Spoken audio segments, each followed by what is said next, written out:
Olá, pessoal, tudo bem? Sejam bem-vindos ao canal Humanitas, o canal de pesquisa na área de humanidades. Eu sou o professor Cristiano Melo e falo aqui com vocês. Se você é novo aqui no canal, seja bem-vindo. Ative as notificações e aproveite para dar o seu joinha no final da nossa live. Hoje, dia 26 de fevereiro, às 13 horas, estamos aqui reunidos com um convidado muito especial, professor e crítico de cinema Rodrigo Fonseca. E iremos falar sobre os filmes indicados ao Oscar 2025. Bom, cabe lembrar que o canal conta com a campanha do Apoia-se, que é a campanha de financiamento para todos aqueles que desejam ajudar de forma solidária o financiamento dos produtores de conteúdo no YouTube. E também aproveito para que vocês possam conferir a grade de cursos destinados à capacitação científica que o canal e o Café das Humanidades oferece. São cursos destinados à capacitação acadêmica.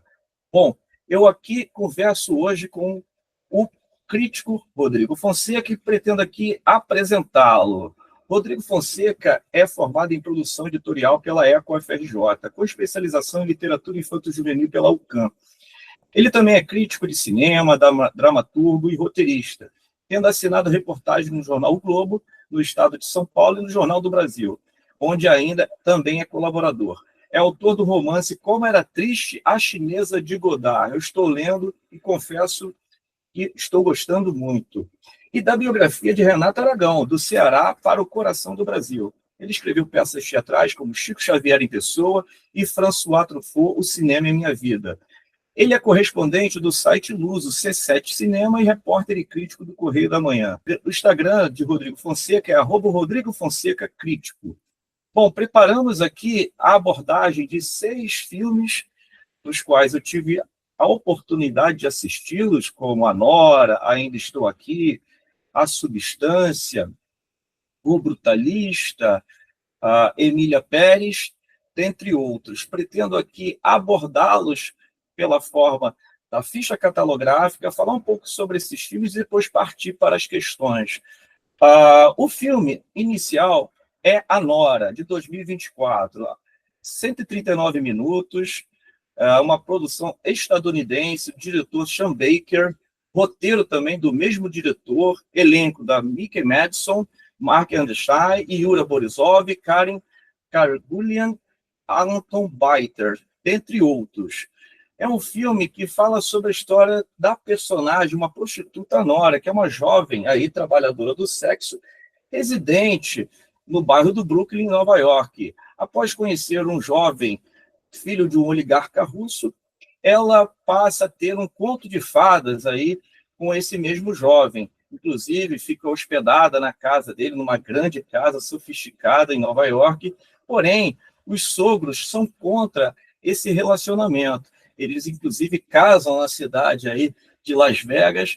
É um filme muito interessante, uma comédia, uma tragédia, enfim, coberto aí de cenas hilárias, sarcásticas, numa dinâmica de cenas rápidas e efêmeras. Bom, cabe lembrar que o filme A Nora foi indicado como ator coadjuvante Yura Borisov. O A Nora também tem o roteiro original, indicação ao Oscar, melhor edição, melhor atriz, da Mike Madison, e melhor direção de Sean Baker também, e melhor filme. Bom, Rodrigo, a primeira questão é sobre a parte da desconstrução do sonho americano, que é insistentemente frisado nos filmes de Sean Baker. Ele também respondeu aí pelo filme Projeto Flórida, um filme anterior, um filme que também fala um pouco sobre essa desconstrução. Fique à vontade para comentar. Olha só, antes de mais nada, queria agradecer a presença de vocês aqui e ao convite do Cristiano, que é um professor, um educador que eu admiro imensamente e que, como eu, vem de um território no estado do Rio de Janeiro,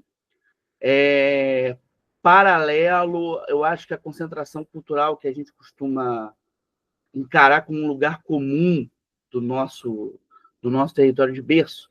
Eu não venho da Zona Sul, eu não venho das áreas do centro, eu sou do subúrbio do Rio de Janeiro, de Bom Sucesso, e eu acho que isso dá ao meu olhar uma curiosidade muito generosa, porque eu acho que quem é do subúrbio tem uma generosidade, não é generosidade, tem uma curiosidade muito apaixonada, passional, melodramática, até numa certa medida, porque a gente é fadado a um lugar da invisibilidade na polis do Rio de Janeiro. E é justamente essa questão da invisibilidade que eu utilizo como gatilho de resposta para a tua pergunta, Cristiano, porque o Sean Baker, ele é um ex-projecionista de Nova Jersey, de 54 anos, né, em 2025, que começou a sua carreira em 2000, muito interessado em entender as dinâmicas de sobrevivência e as poéticas possíveis de profissionais que investem no sexo como um ramo de trabalho. Ele fala de garotas de programa, de strippers, de atores pornôs, enfim, esse é o universo dele, mas ele não está buscando o glamour e nem está buscando o horror da violência nesses espaços. Ele está buscando pontos de interseção com o que existe de mais banal na nossa vida, na vida de quem não frequenta esses universos, ou que não está associado a esses universos. Então, a Annie, a personagem da Mickey Madison, que é a protagonista dele, a Nora é o nome dela, ela é uma garota de programa que lida com a coisa do striptease dentro de uma grande boate que é frequentada por pessoas que, como ela, têm uma origem eslava. Ela é de uma família de imigrantes eslavos e pinta lá um jovem russo, filho de oligarcas da Rússia, oligarcas contemporâneos, que usam o poder para tentar extrair dela toda uma gama de serviços de prazer. Então, é um filme que desconstrói a questão da objetificação, que desconstrói um discurso machista e que desconstrói, sobretudo, essa ideia de uma prosperidade encaixável dentro de uma caixinha moralista que os Estados Unidos cultivou desde a Primeira Guerra Mundial no chamado American Way of Life, no American Dream.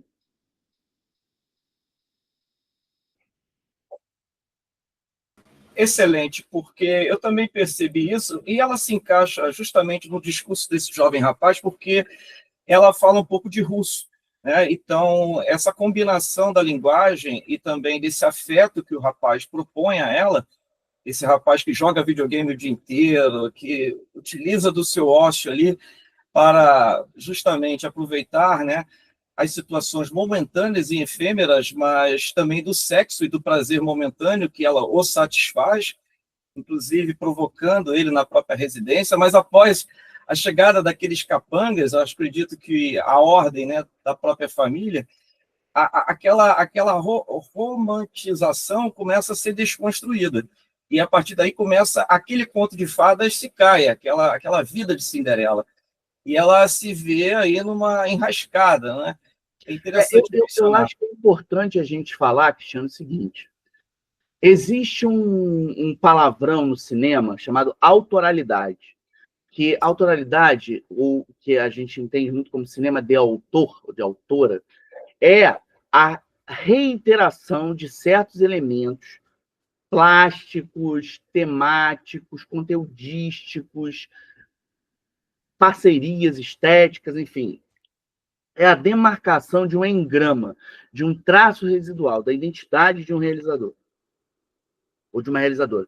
E o Sean Baker encontra essa autoralidade buscando o entendimento, escavar as dimensões simbólicas desse bafonde, que é o bafonde da indústria do sexo.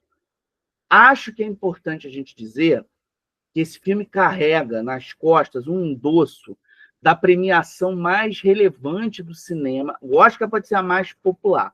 A mais relevante é a Palma de Ouro do Festival de Cannes, que ele ganhou em maio de 2024, de um júri presidido pela atriz e cineasta americana Greta Gerwig, que, como ele, também é uma egressa do chamado Indie Cinema, INDIE.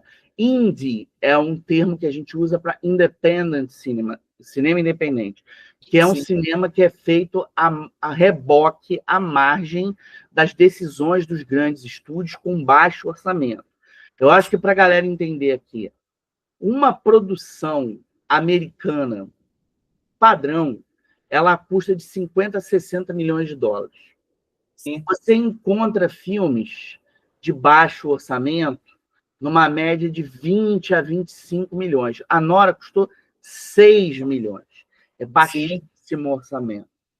E ele faturou 36 milhões de dólares.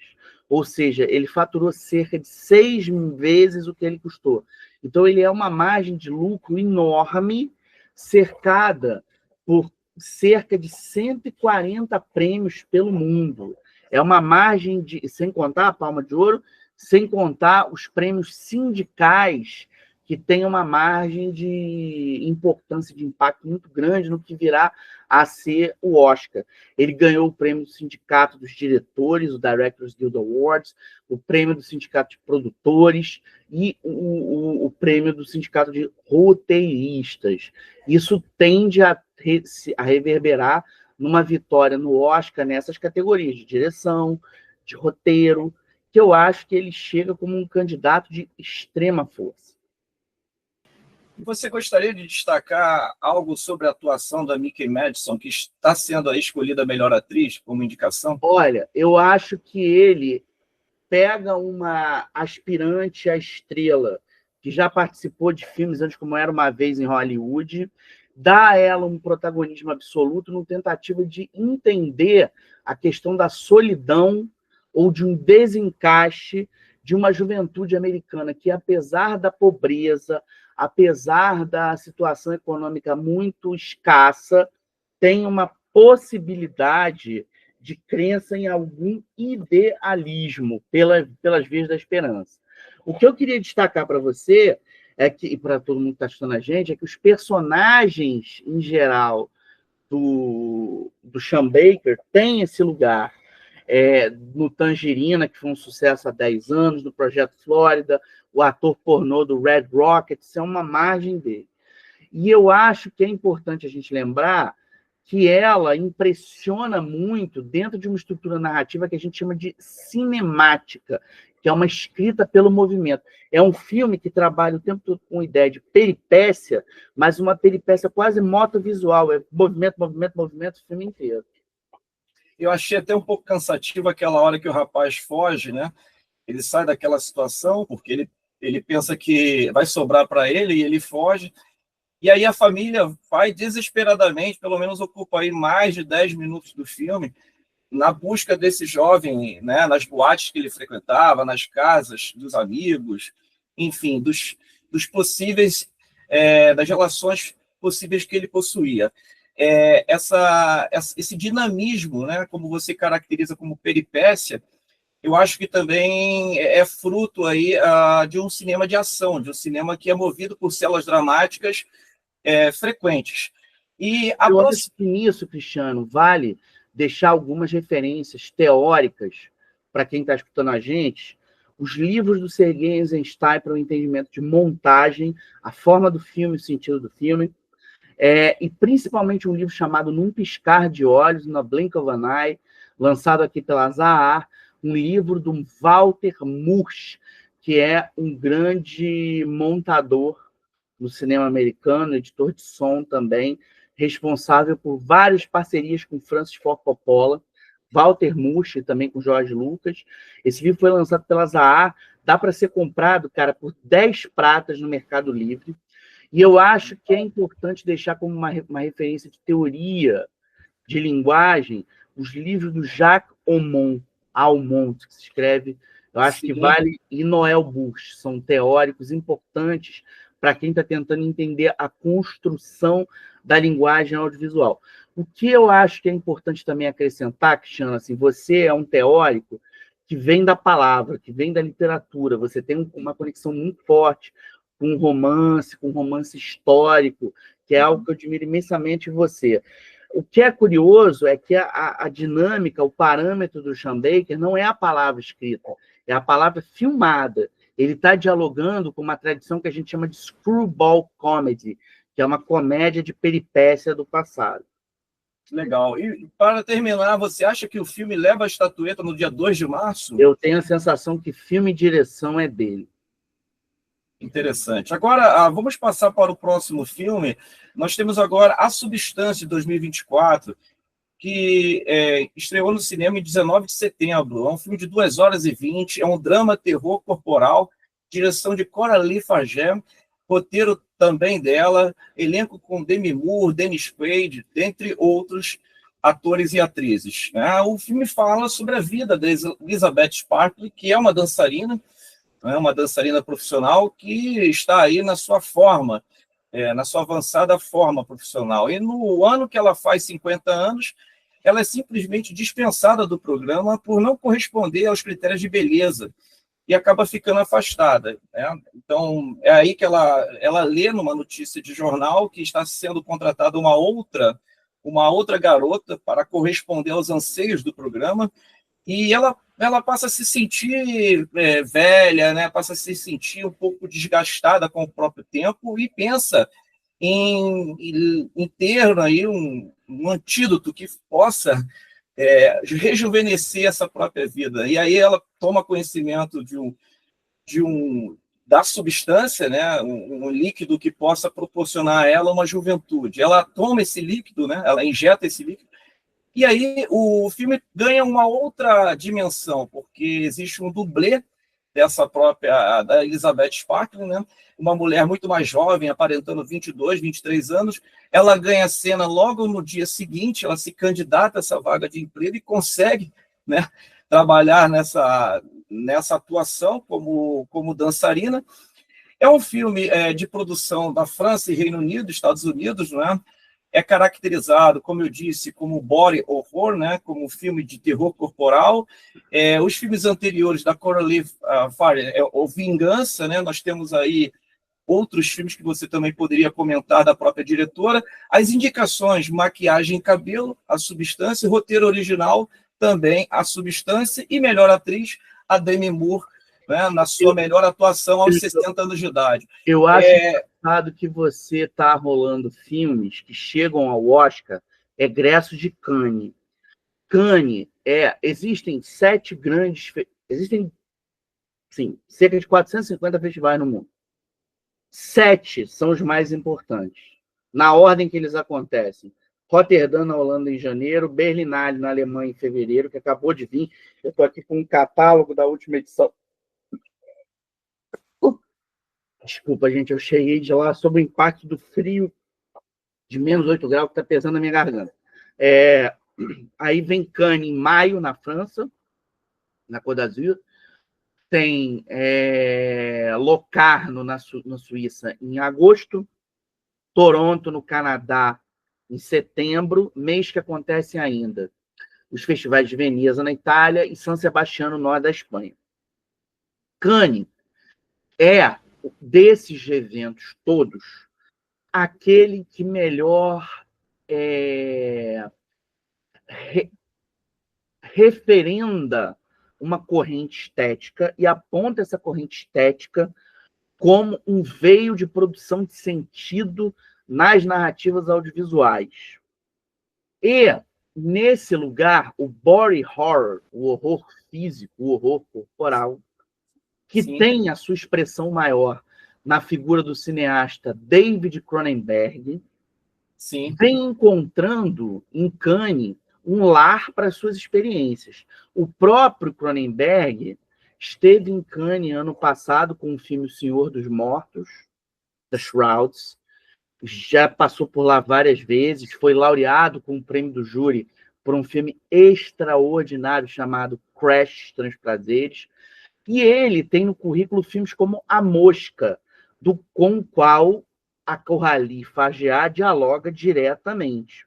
Uhum. Além dela, existe a cineasta também francesa Julia Ducournau, que ganhou a Palma de Ouro de 2021 com Titane, um dos grandes filmes do cinema contemporâneo. A Coralie Fargeat, ela é uma cineasta que está sempre pensando na reação feminina mulheres que reagem a uma opressão e um sucateamento do sexismo, imposto pelo sexismo. Mas ela, nesse filme, acaba criando uma interseção com certos conceitos teóricos que quem estiver nos ouvindo pode ler na obra da Donna J. Haraway, especialmente o Manifesto do Ciborgue, que é uma pensadora da biologia e do feminismo, tá? E da maquinação dos corpos, ou da maquinização dos corpos, da condição ciborgue, anfíbia dos corpos. A substância, ele lida com essa questão da putrefação de um corpo diante dos olhares de uma mídia também putrefata, que apodrece essências dentro de uma cultura da celebrização da celebridade. A gente pode encontrar isso na leitura do Guy Debord, em Sociedade e Espetáculo, e, sobretudo, na leitura do Edgar Morin, em A Psicologia dos Astros, ou A Psicanálise dos Astros, que nos deu como grande referência o conceito de persona, que cabe muito bem no que está acontecendo agora com a Demi Moore. Hollywood, Cristiano e ouvintes em geral, adora um chamado comeback, o regresso de uma estrela. Sim. Que foi escanteada do processo de celebridade por alguma razão pessoal. E ficou famosa com Ghost, mas depois de Ghost me parece que... Ela fez outros filmes de sucesso, ela já tinha antes o primeiro ano do Resto de Nossas Vidas, né? St. Elmo's Fire, e ela depois fez Striptease, Até o Limite da Honra. Só que foram filmes que já arrematam uma certa percepção da decadência da ideia da namoradinha da América, que imputaram a ela numa lógica sexista ao longo da década de 90. A Demi Moore, que tem como dubladora oficial no Brasil a grande Mônica Rossi, a voz da Priscila da TV Colosso, ela encontrou agora uma tentativa de repaginar essa persona da namoradinha da América em declínio num filme que debate o tema do etarismo, que talvez seja um dos grandes saldos da Berlinale, número 75, de onde eu acabo de voltar, que inclusive premiou o Brasil com o grande prêmio do júri por um longa-metragem chamado O Último Azul, que é uma discussão sobre a violência etária, violência contra populações idosas. É esse que o Rodrigo Santoro atua. Bom, Na Denise Weinberg. Sobre os pontos fortes e fracos do filme A Substância, o que você gostaria de destacar? Eu acho que eu ressalto uma outra perspectiva de leitura, que é a destreza técnica notável da Coralie Farjat, que já vinha do Vingança. Ela tem uma habilidade em dialogar e renovar as cartilhas do cinema de terror de uma maneira muito hábil, ao mesmo tempo que ela mantém uma questão de muita coragem, que é muito característica, acho que, do cinema francês em geral, mas principalmente do cinema francês moderno e contemporâneo. Ela não tem medo da nudez, ela não tem medo da exposição do corpo. E eu acho que nessa fase de inquisição profunda, de patrulha por aparelhos ideológicos de Estado, eu deixo mais uma referência teórica para vocês, que é a leitura do Althusser, ela consegue encarar esse limite de poder expor o corpo nu de uma maneira ousada e renovada. E de acordo com as indicações, o filme leva ou não a estatueta do Cara, embora o nosso coração esteja muito debruçado sobre a Fernanda Torres, eu tenho a sensação que o Oscar de melhor atriz vai para Demi Moore. E eu te confesso que não é algo que a gente deva se incomodar. Eu acho que é uma premiação muito merecida, é uma premiação que ressalta muito essa desconstrução do conceito de persona que a Demi Moore se impõe em cena. E eu acho que, independentemente do que vier de saldo, o sucesso do filme no Globo de Ouro, né, onde a Demi Moore foi premiada, o sucesso de bilheteria do filme e o espaço que ele está alcançando no streaming, na MUBI, recontextualiza o lugar do terror dentro da cena audiovisual. E eu acho que o Oscar de maquiagem vai para esse filme também. Interessante, Rodrigo. Agora passamos para o terceiro filme, que é um filme nacional que ficou muito conhecido nos últimos meses. Ainda Estou Aqui, 5 milhões e 200 mil ingressos vendidos. Eu queria muito solicitar para vocês que estão assistindo a gente, dar uma olhadinha no meu canal, o Arena no Set, no YouTube. É só colocar 7 de cinema, SET por 7 numeral, Arena no Set. Ontem saiu um vídeo meu falando do cinema do Walter Salles como um todo, principalmente a questão do cinema on the road, o cinema pé na estrada dele, com filmes como O Diário de Motocicleta. E On the Road também, e Terra Estrangeira, Central do Brasil, dentre outros. Com o roteiro de Murilo Hauser e Heitor Lorega, o elenco de Celton Mello e Fernanda Torres, Fernanda Montenegro, é um gênero dramático histórico, lançamento em 2024. Ainda Estou Aqui, como muitos devem saber, é uma adaptação cinematográfica do livro autobiográfico de Marcelo Rubens Paiva, que também é autor do livro Feliz Ano Velho, que eu li no final da década de 90. Narra a emocionante trajetória de sua mãe, Eunice Paiva, quando o sequestro do marido, Rubens Paiva, que era um político na época, ocorre, né? Eles aí residem numa casa no bairro do Leblon, e a locação não é realmente no bairro do Leblon. O Walter Salles escolheu uma casa no bairro da Urca, no Rio de Janeiro. E essa reconstrução histórica do Rio de Janeiro na década de 70 é muito fidedigna. Eu gostei muito do filme. É um filme que revela um pouco dessas consequências brutais da repressão da ditadura militar no Brasil. E é uma obra também que serve como tributo, né, à força da própria Eunice Paiva, em relação às adversidades que ela enfrenta, ter que ir para São Paulo e levar parte da sua família, né, e lutar para que o corpo do próprio marido possa ser encontrado. Inclusive, recentemente eu vi uma análise do jornalista Otávio Guedes, né, jornalista da Rede Globo, que diz que o corpo do Rubens Paiva ele foi encontrado, né, ele teria sido encontrado nas areias da Praia do Recreio dos Bandeirantes, na zona oeste do Rio. E depois ele fala que parte dessas ossadas foram guardadas numa residência, né, e depois sumiram essas ossadas. O filme ganha as indicações de melhor atriz com Fernanda Torres, melhor filme Ainda Estou Aqui, melhor filme internacional. E a primeira questão, Rodrigo, que me vem à tona aqui é: sabemos que o filme, né, Ainda Estou Aqui, ele consegue abrir várias frentes polêmicas de discussão, em especial sobre as pessoas sequestradas e desaparecidas durante o período da ditadura militar brasileira. Eu gostaria de ouvir os seus comentários e referências importantes que você possa de livros e de filmes sobre a repressão da ditadura militar. Né? Primeiro, sim, quem quiser entender sobre a ditadura e cinema no Brasil tem que ler a literatura da Denise Assis, literatura ensaística dela. A Denise Assis tem toda uma pesquisa sobre cinema de arquivo durante a ditadura, enfim, é uma grande teórica desse assunto.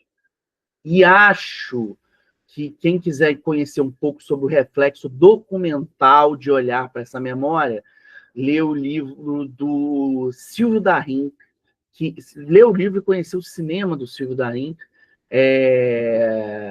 que é um cinema muito rico de entendimento, de reflexão sobre a questão da ditadura militar. Além disso, eu sugiro vocês darem uma olhadinha no YouTube da produtora Caliban, Caliban, e ver todo o acervo de documentários do diretor Silvio Tendler, a se destacar Jango, que é um grande documento sobre a ditadura no Brasil. Cristiano, é o seguinte, eu acho que se você prestou a decantar minha fala aqui, você vai entender muitas alusões ao documentário, mas poucas e raras alusões à ficção.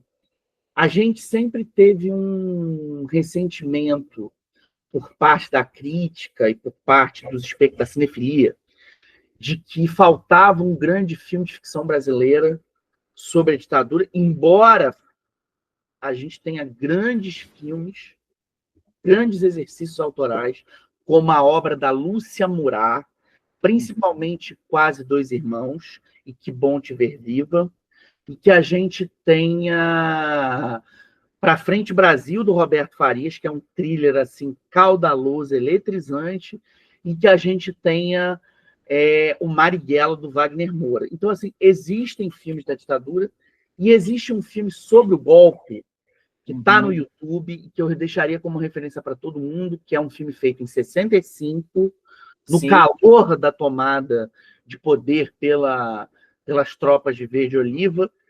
Sim. É O Desafio do Paulo César Saraceni. Legal.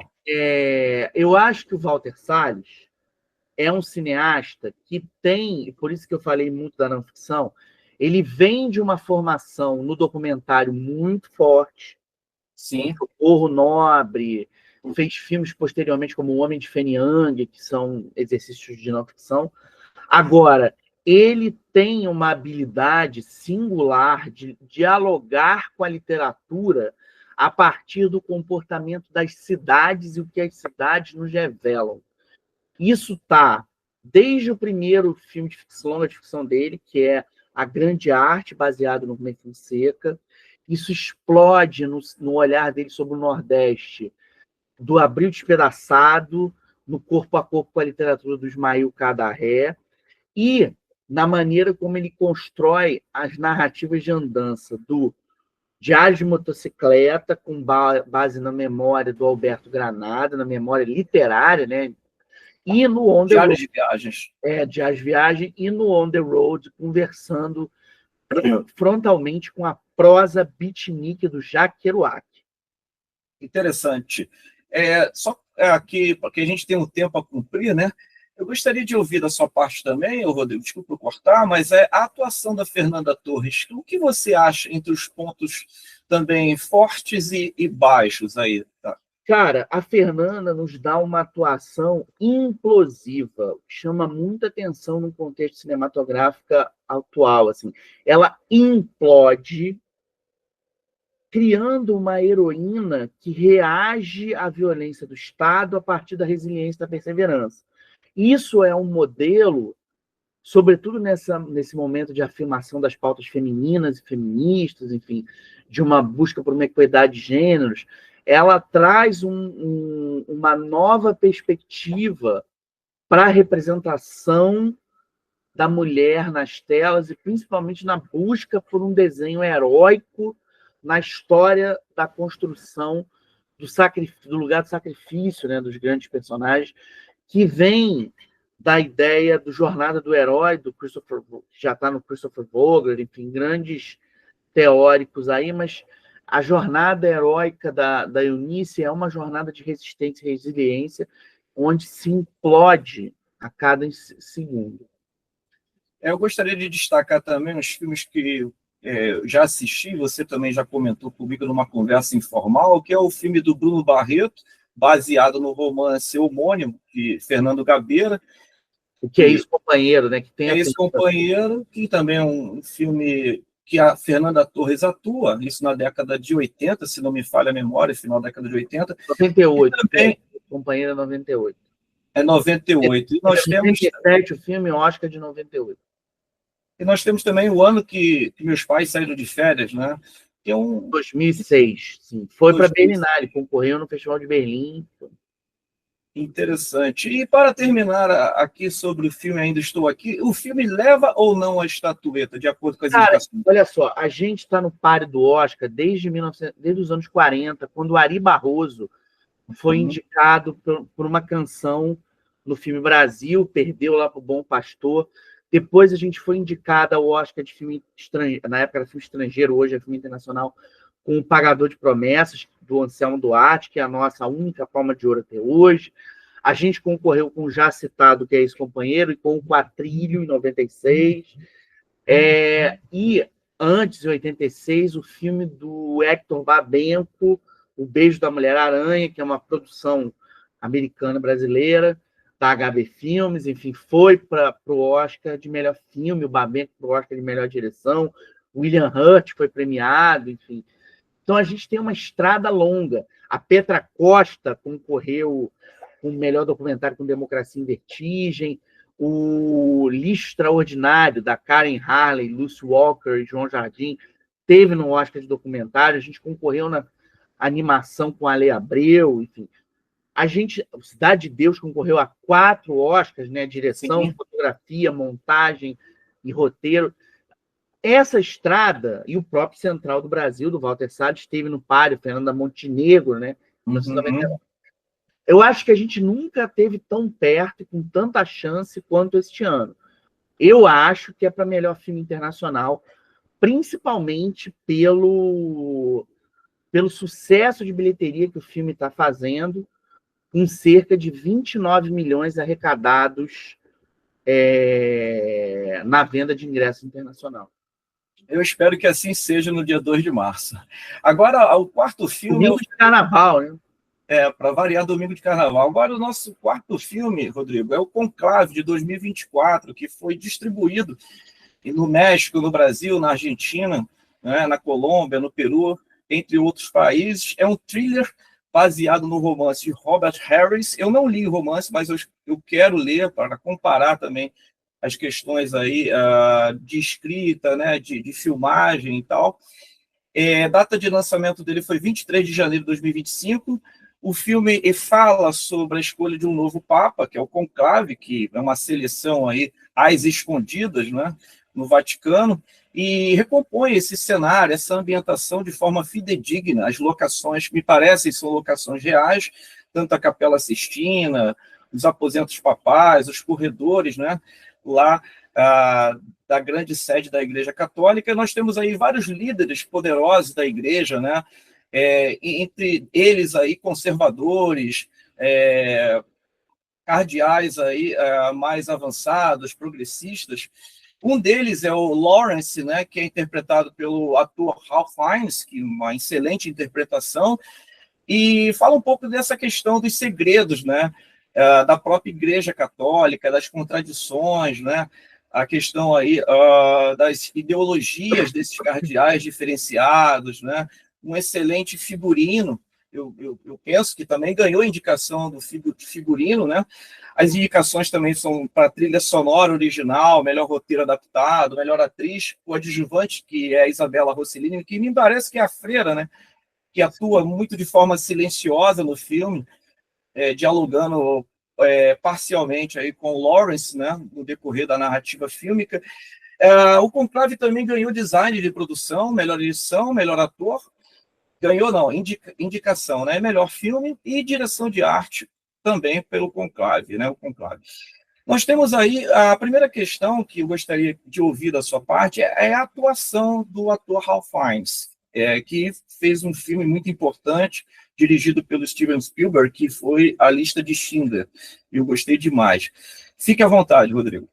Assim, eu acho que a gente tem que falar, a gente está trabalhando diretamente com uma adaptação literária, né? A gente tem um romancista que é um mestre do thriller, que é o Robert Harris, que tem um espaço já consagrado nas livrarias brasileiras. A gente tem um filme que foi um grande sucesso de bilheteria. Ele custou 20 milhões e já faturou quase 100. Ele faturou 98 milhões. Ele tem uma montagem absolutamente inusitada, e eu acho que o Oscar de montagem tende a ir para o Nick Emerson, né, que é o montador. O roteiro adaptado dele, adaptado pelo Peter Straughan, ganhou o Globo de Ouro, tem chance no Oscar. Acho que é importante a gente frisar que esse filme carrega uma herança de respeitabilidade pelo bom desempenho que o Edward Berger teve em 2 festas do Oscar atrás. Ele ganhou a estatueta por Nada de Novo no Front, que está na Netflix. Uhum. Ele é um cineasta suíço de origem alemã, com muito prestígio hoje, uma habilidade de construir narrativas épicas e uma habilidade de buscar assim, reações heróicas, figuras heróicas, que é um pouco o que o personagem do Ralph Fiennes traz para o filme. Eu acho que é importante a gente pensar que o Ralph Fiennes, ele é um ator que tem uma importância muito grande no imaginário das novas gerações, porque ele é o Voldemort da saga Harry Potter, e ele é um ator que tem um lugar também no 007. Ele se torna, né, um aliado do 007 importante, e ele carrega na sua fleuma uma tradição dos grandes intérpretes britânicos. Acho que essa é uma das atuações mais maduras dele.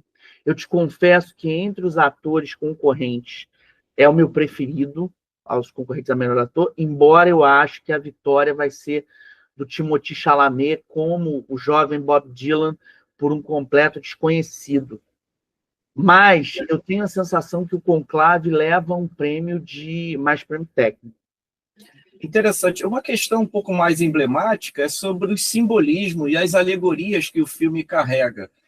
Você poderia trazer algumas considerações a respeito disso? Eu acho que a gente tem a possibilidade de entender o Vaticano não só como um Estado e como um território, mas como um ambiente de regras muito peculiares na sua dinâmica política, determinada por uma relação direta com a Igreja Católica.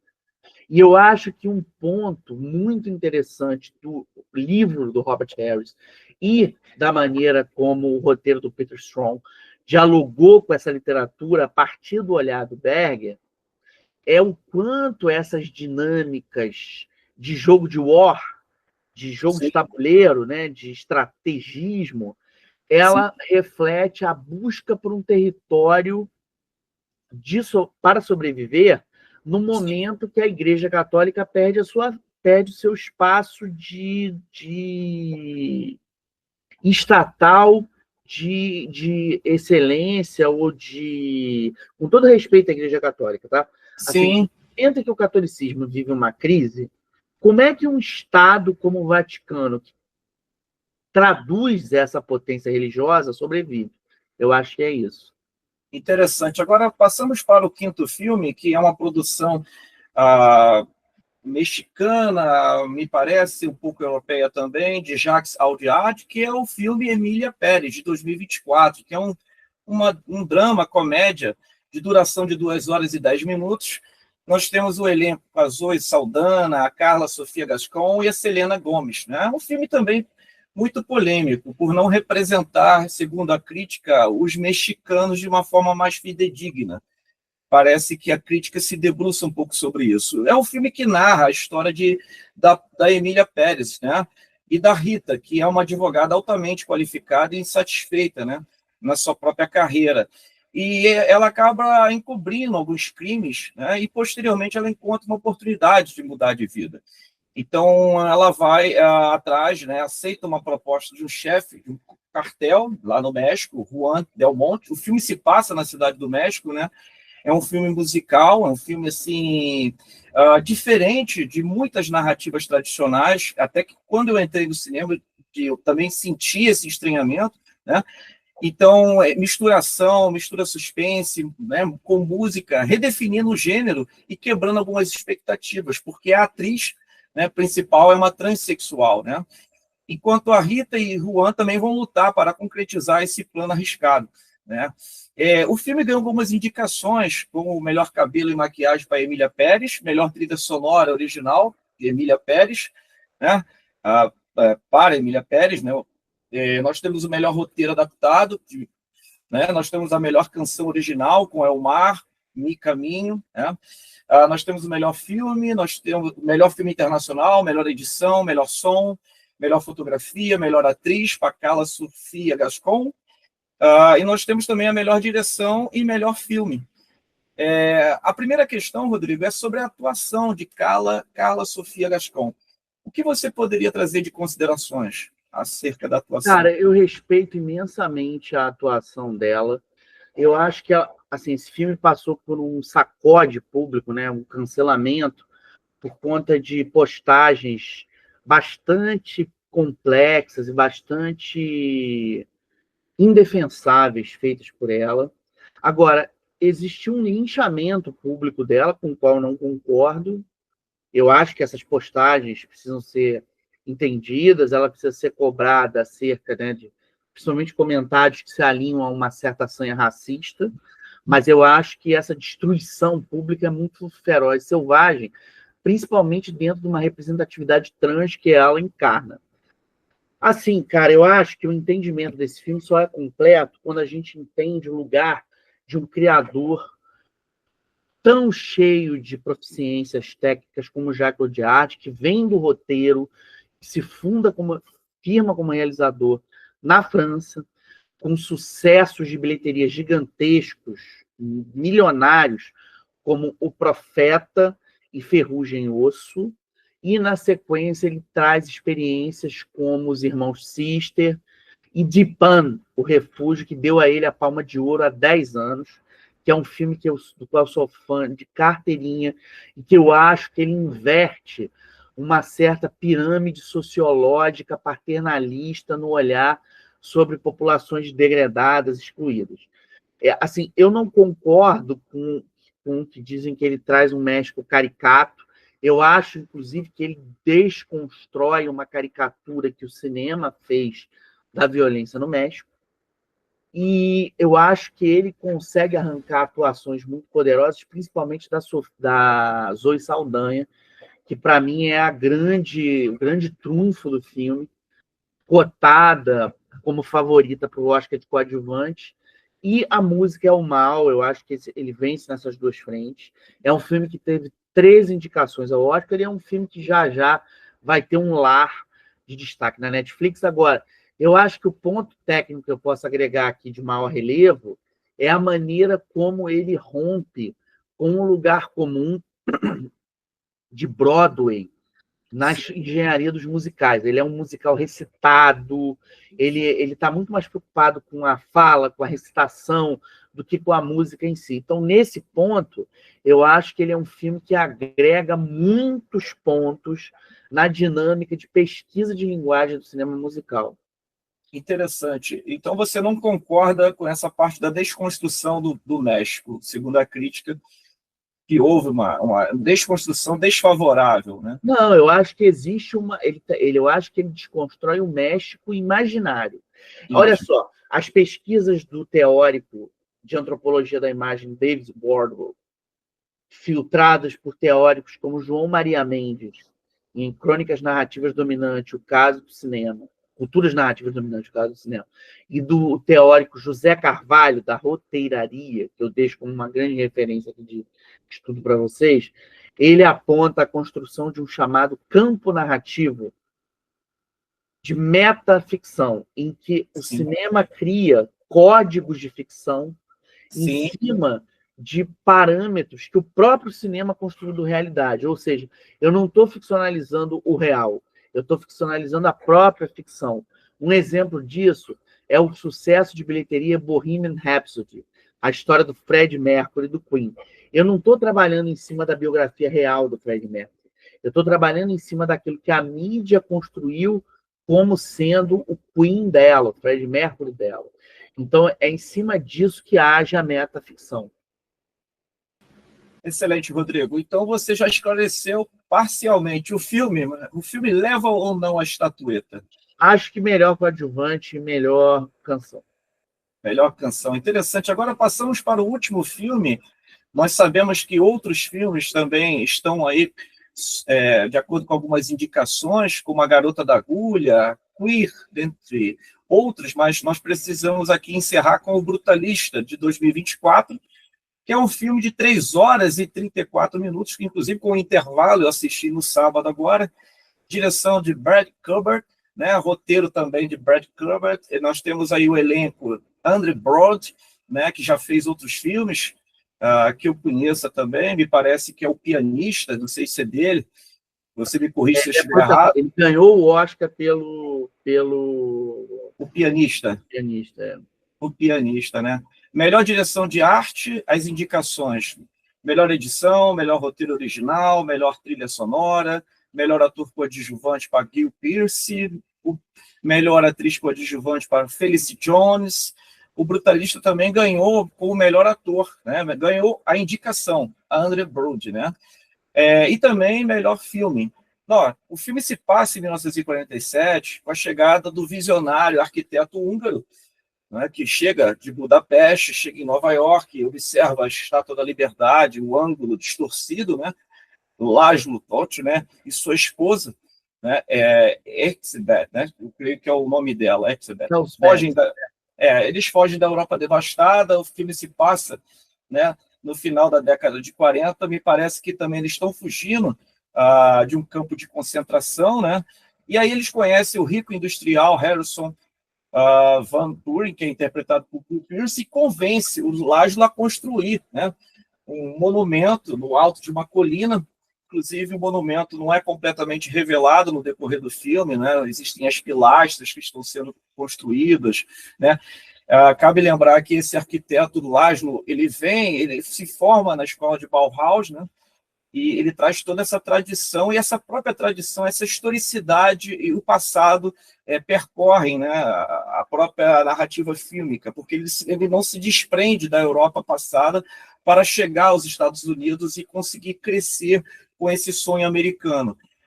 A primeira questão, Rodrigo, que me vem à tona aqui, é sobre a sequência de imagens e sons, que são caracterizados por um sistema chamado VistaVision, que teve aí os seus primórdios no final da década de 60, me parece.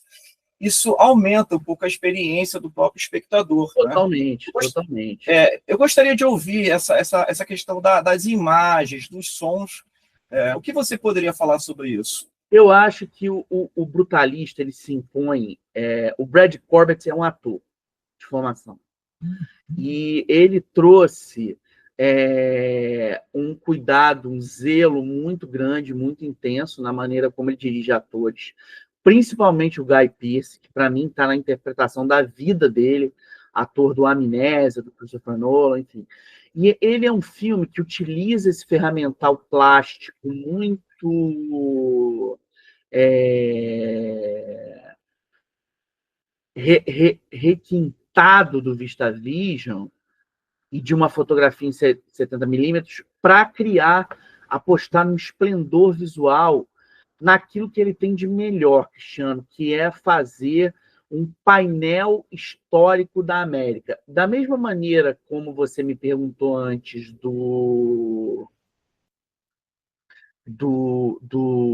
nosso primeiro filme aqui, da Nora, ele também é um filme sobre a decadência do sonho americano. Só que ele faz isso da perspectiva de um estrangeiro, artista, que chega a uma América carregando o trauma da Segunda Guerra Mundial, do Holocausto nas costas, e observa essa decadência na luta por uma sobrevivência, carregando com ele muitas violências, né? O degredo, o abandono, etc. Mas eu acho que ele se renova de uma maneira muito poderosa, buscando uma estratégia de sobrevivência nessa América, numa fricção com esse milionário extremamente dominador, manipulador, que é o Van Buren, interpretado pelo Guy Pearce. Eu gostaria de Eu acho que ele tem uma sequência inicial de olhar para a Estátua da Liberdade, sim, que é muito inusitada, mas eu acho que o grande trunfo dele é a maneira como ele dialoga com a literatura de painel da prosa americana. Interessante. Engraçado que esse trauma eu percebi quando ele entra numa casa de prostituição, ele sequer consegue ter uma relação sexual com a mulher, né? Inclusive, a cafetina pergunta para ele, nós temos rapazes também. E aquela cena é um pouco hilária, mas ela é simbólica e porque revela o próprio trauma da personagem, né? Que vai enfrentar esses desafios de não se encaixar dentro dos moldes do sonho americano. E na construção, inclusive, da biblioteca, né, tem aquela etapa da construção de uma biblioteca emblemática, porque ele também quer trazer alguma memória da biblioteca que ele foi um grande arquiteto na Hungria, né, em Budapeste, e em uma parte da Europa. E ele traz essa bagagem desse modelo arquitetônico europeu para os Estados Unidos. O que eu acho que é mais importante, Cristiano, aqui, é a gente entender o que esse conjunto de filmes aponta sobre a necessidade que os Estados Unidos estão tendo de repensar a sua identidade, os seus valores, a sua história. Então, assim, eu acho que o Brutalista ele aponta para um lugar de uma decadência. Assim, que América a gente criou no pós-guerra? O quanto dessa América, de uma dimensão de um poder de controle, ainda está aí, e um embate de classes. E eu acho que nisso o Brad Corbett acrescenta muito. Eu só me incomodo porque eu acho que muitos dos méritos do Brutalista a gente já viu antes de uma maneira muito mais contundente no Oppenheimer, que ganhou o Oscar do ano passado, que para mim é uma obra-prima absoluta, um dos maiores filmes da década. Sim, também concordo. Um dos maiores filmes do século XXI. Agora, eu acho que é um filme de potência. E o filme do Brad Corbett é um filme impotente. Então, eu acho que existe esse lugar aí. Rodrigo, você acha que, de acordo com as indicações, o filme Brutalista leva a estatueta do Oscar? Várias, né? Eu creio. Eu acho que o Brutalista... Não, eu acho que ele tem chance de melhor... Alguma chance para melhor direção e para melhor ator. Mas eu tenho a sensação de que o Brutalista não vai levar nada. Legal, interessante. Rodrigo, agora nós estamos fechando aqui o tempo da nossa conversa. Eu gostaria de fazer a pergunta final. Quais as semelhanças e distinções você poderia apontar nos 6 filmes aqui abordados? Fique à vontade. Eu acho que existe essa percepção, eu acho que existe um certo catastrofismo, assim, a sensação de que as relações sociais estão vivendo uma hipótese sobre uma relação vetorial de profunda insegurança, mas eu acho que existem alguns filmes, como é o filme do Walter Salles, como é o Conclave, a criação de um esforço heróico de resistência. E eu acho que nesse lugar do heroísmo, um heroísmo alquebrado, um heroísmo muito açoitado por uma questão de vulnerabilidade, eu acho que existe uma possibilidade de um cinema americano, de um cinema internacional, repensar essa questão dos arquétipos históricos que o sustentaram ao longo do ano. Então, isso é que eu acho que fica o saldo mais interessante desse cinema.